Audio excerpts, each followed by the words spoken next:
બાપુ સમજવા જેવા શબ્દો છે.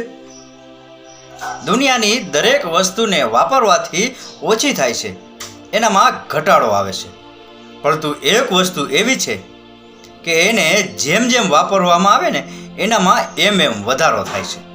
આપણા શાસ્ત્રોમાં કહ્યું છે કે જ્ઞાનને જેટલું વેચવામાં આવે, જેટલું વાપરવામાં આવે એટલો એનામાં વધારો થાય છે. પરંતુ કોઈ માણસને જ્ઞાન એટલું જ આપવું જોઈએ જેટલું જ્ઞાન એ સમજી શકે, જેટલું જ્ઞાન એનામાં સમજવાની શક્તિ હોય. કારણ કે પાણીની ડોલ ભરાઈ ગયા પછી જો નળ બંધ કરવામાં ના આવે ને તો એ ડોલમાંથી પાણી છલકાય છે અને જમીન ઉપર નીચે ઢોળાય છે. આપણી ગુજરાતી ભાષામાં એક કહેવત છે કે ભેંસ આગળ ભાગવત નકામી.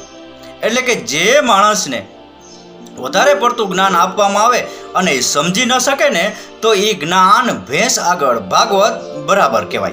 રાકેશ ગીરીના આ શબ્દો સમજાઈને વંદન. આપનો દિવસ શુભ રહે. મહાદેવ હર.